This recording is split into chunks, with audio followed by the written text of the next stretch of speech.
ನಮ್ಮ ತಾಲೂಕಿಗೆ ಒಂದು ಗಾರ್ಮೆಂಟ್ಸ್ ಆಗಬೇಕು ಸರ್. ಯಾಕೆಂದರೆ ಉದ್ಯೋಗಕ್ಕೆ ಹೊರಗಡೆ ಜಿಲ್ಲಾ ಕೇಂದ್ರಕ್ಕೆಲ್ಲ ಹೋಗ್ಬೇಕಾಗುತ್ತೆ. ಅದಕ್ಕೋಸ್ಕರ ಒಂದು ಗಾರ್ಮೆಂಟ್ಸ್ ಆಗಬೇಕು ಮತ್ತು ಒಂದು ಯಾವ್ದಾದ್ರು ಚಿಕ್ಕದೊಂದು ಇಂಡಸ್ಟ್ರಿಯಲ್ ಏರಿಯಾ ಬರ್ಬೇಕು ಸರ್ ನಮ್ಮ ತಾಲೂಕಿಗೆ.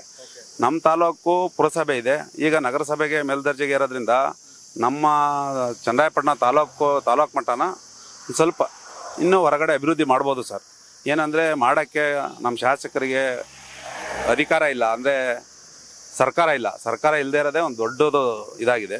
ಮತ್ತೊಂದು ಕಡೆ JDS ಶಾಸಕರಿಗೆ ಒಂದು ಪ್ಲಸ್ ಪಾಯಿಂಟ್ ಅಂದರೆ ಸರ್ಕಾರ ಕಾಂಗ್ರೆಸ್ ಇದ್ರಂತೆ ಕುಮಾರಣ್ಣ ಸೆಂಟ್ರಲ್ ಅವರೇ ಅನುದಾನ ತಗೊಂಬರ್ತೀವಿ ಕೆಲಸ ಮಾಡ್ತೀವಿ ಅಂತ ಅನ್ಸುತ್ತಾ ನಿಮಗೆ? ಸರ್ ಅನಿಸುತ್ತೆ. ಅಂದರೆ ಏನಂತಾರೆ, ಇಲ್ಲಿ ಸೆಂಟ್ರಲ್ ಗೌರ್ಮೆಂಟಿಂದ ಏನು ಸ್ಕೀಮ್ ಬರಬೇಕು ಅದನ್ನು 100% ಕುಮಾರಣ್ಣ ಅವ್ರು ಕೊಡಿಸ್ತಾರೆ ಸರ್. ಅಂದರೆ ಇಲ್ಲಿ ಸರ್ಕಾರದಿಂದ ಆಗಲೇಬೇಕಲ್ಲ ಸರ್. ಇವ್ರು ಯಾರೋ ಬಿಟ್ಟು ಗ್ಯಾರಂಟಿ ಭಾಗ್ಯ ಮಾಡ್ಕೊಂಡು ಯಾರಿಗೂ ಅನುದಾನ ಇಲ್ಲ ಸರ್ ನಮ್ಗೆ. ಯಾಕೆಂದರೆ ನಮ್ಮ ಶಾಸಕರು JDS ಗೆದ್ದವ್ರೆ, ಅವ್ರಿಗೆ ಅನುದಾನ ಕೊಡ್ತಾಯಿಲ್ಲ ಅನ್ನೋದಲ್ಲ, ಕಾಂಗ್ರೆಸ್ MLAಗಳೇ ಕಿತ್ತಾಡ್ತಾ ಬಿದ್ದವ್ರೆ, ಅನುದಾನ ಕೊಡ್ತಾ ಇಲ್ಲ ಅಂತ. ಅದರಿಂದ ಯಾವುದೇ ಅಭಿವೃದ್ಧಿ ಕಾರ್ಯ ನಡೀತಾಯಿಲ್ಲ ಸರ್. ಈಗ ಇರೋದ್ರಲ್ಲಿ ನಮ್ಮ ಶಾಸಕರು ಒದ್ದಾಡಿ ಏನೋ ಅವ್ರು ಯಾವುದೇ ಗೌರ್ಮೆಂಟ್ ಇರಲಿ, ಅವ್ರು ಏನು ಕೆಲಸ ಕಾರ್ಯ ಆಗಬೇಕು ಅದನ್ನು ಮಾಡಿಸ್ತಾರೆ ಸರ್. ಏಕೆಂದರೆ BJP ಗೌರ್ಮೆಂಟ್ ಇತ್ತು.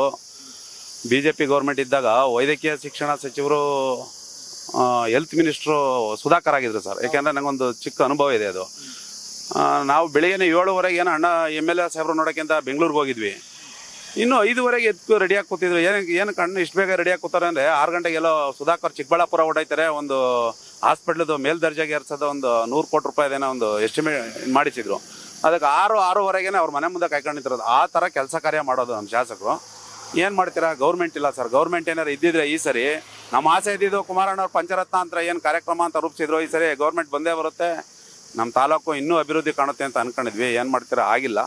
ಮುಂದಿನ ಸರಿ 100% ಗೌರ್ಮೆಂಟ್ ಬರುತ್ತೆ. ಯಾಕೆಂದರೆ ಈ ಜನಪರ ವಿರೋಧಿ ಸರ್ಕಾರನ ನೋಡಿ ಸಾಕಾಗೋಗಿದೆ. ಮುಂದಕ್ಕೆ ಗೌರ್ಮೆಂಟ್ 100% ಬರುತ್ತೆ ಸರ್. ನಮ್ಮ ಶಾಸಕರು ಗೆಲ್ತಾರೆ, ಮುಂದಕ್ಕೆ ಈ ನಮ್ಮ ತಾಲೂಕು ಚಿತ್ರಣನೇ ಬದಲು ಮಾಡ್ತಾರೆ ಸರ್. ಅಷ್ಟರೊಳಗಡೆ ಒಂದು ನಮ್ಮ MLA ಸಾಹೇಬ್ರು ಕೇಳ್ಕೊಳ್ಳೋದಿಷ್ಟೇ, ಒಂದು ಸಣ್ಣದೊಂದು ಇಂಡಸ್ಟ್ರಿಯಲ್ ಏರಿಯಾನ ಏನೋ ಕುಮಾರಣ್ಣವರು ಕೇಂದ್ರದಲ್ಲಿ ಮಂತ್ರಿ ಆಗಿದ್ದಾರೆ, ಅದೊಂದು ತರೋಕ್ಕೆ ಪ್ರಯತ್ನ ಪಟ್ಟರೆ ಸಾಕು. ನಮ್ಮ ಹೆಸರು ಮನು ಅಂತ. ನಮ್ಮ ತಾಲೂಕಲ್ಲಿ ಯಾರ ಮಲ್ಲಿ ಏನೇ ಒಂದು ಸಾವು ಇನ್ನೊಂದಾಗ್ಲಿ ಇನ್ನೊಂದು ಯಾವುದೇ ಒಂದಾದ್ರೂ ಆ ಕ್ಷಣದಲ್ಲಿ ಅವರು ಇರ್ತಾರೆ. ಅದೊಂದು ನಮಗೆ ಹೆಮ್ಮೆ. ನಮ್ಗೆ ಏನೇ ಒಂದು ಆಯ್ತು ಅಂದ್ರೂ ಸ್ಪಂದಿಸ್ತಾರೆ. ಮನೆಗೆ ಜನ 3 ಸಲ ನಮ್ಮ ಮನೆ ಜನಕ್ಕೆ ಯಾವ ತರ ನಾವು ಈಗ ನಮ್ಮ ಕುಟುಂಬದಲ್ಲಿ ಯಜಮಾನ್ರು ಯಾವ ತರ ಸ್ಪಂದಿಸ್ತಾರೋ ಇಡೀ ನಮ್ಮ ತಾಲೂಕಿನ ಜನ ಯಾರು ಏನೇ ಆಗಿರ್ಬೋದು ಅವ್ರು ತಕ್ಷಣ ಸ್ಪಂದಿಸ್ತಾರೆ. ಆ ಇದರಲ್ಲಿ ಹ್ಯಾಟ್ರಿಕ್ ಗೆಲುವನ್ನು ಪಡೆದಿದ್ದಾರೆ, ಇನ್ನೂ ಒಂದ್ಸಲಿ ಗೆಲ್ತಾರೆ. ಅವ್ರ ಗೆಲುವಿನಲ್ಲಿ ಸಂಶಯನೇ ಇಲ್ಲ. ನಮಗೆ ಒಳ್ಳೆ ಅಭಿವೃದ್ಧಿ ಮಾಡಿದ್ದಾರೆ. ಇಡೀ ನಮ್ಮ ತಾಲೂಕಲ್ಲಿ ಎಲ್ಲಾ ಕೆರೆಕಟ್ಟೆಗಳಿಗೆ ನೀರು ತುಂಬಿಸೋ ಕಾರ್ಯಕ್ರಮಗಳು ಮಾಡಿದ್ದಾರೆ. ಈಗ ಒಂದು ಸ್ವಲ್ಪ ಉದಾಹರಣೆಗೆ ಒಂದು ಬೋರ್ ಕೊರೆಸ್ಬೇಕಾಯ್ತು, ಲಕ್ಷಾಂತರ ರೂಪಾಯಿ ಇದಾಗೋದು. ನಾವು ಬಡ್ಡಿ ಸಾಲ ಮಾಡಿ ಬೋರ್ ಕೊರೆಸಿ ನೀರು ಬರ್ದೇ ಇರೋ ಸನ್ನಿವೇಶ ಇತ್ತು. ಈಗ ಯಾವುದೇ ರೀತಿ ಈಗ ಹಳೆ ಬೋರ್ಗಳೇ ಓಡ್ತಾವೆ. ಹಂಗಾಗಿ ಅವ್ರು ಏನೋ ನಮ್ಮ ಒಂದೊಂದು ಕುಟುಂಬಕ್ಕೆ ಏನೇನೋ ಒಂದೊಂದು ಕೊಡುಗೆ ಕೊಟ್ಟಂಗೆ ಲೆಕ್ಕಾಚಾರ. ಈಗ ನಾವು ನಮ್ಮ ಬದುಕು ಕಟ್ಕೊಳ್ಳೋಕೆ ನಾವು ಬೆಳಗ್ಗೆದ್ದು ರೈತರು, ನಮ್ಮಲ್ಲಿ ರೈತರ ಜೀವನ, ನಾವು ಏನೋ ಒಂದು ಬದುಕು ಕಟ್ಕೊಳ್ಳೋಕೆ ನಮಗೆ ಭಾರಿ ಅನುಕೂಲ ಮಾಡಿಕೊಟ್ಟಾರೆ. ಕನೆಕ್ಟ್ ಕರ್ನಾಟಕ, ಇದು ನಿಮ್ಮ ನೆಟ್ವರ್ಕ್.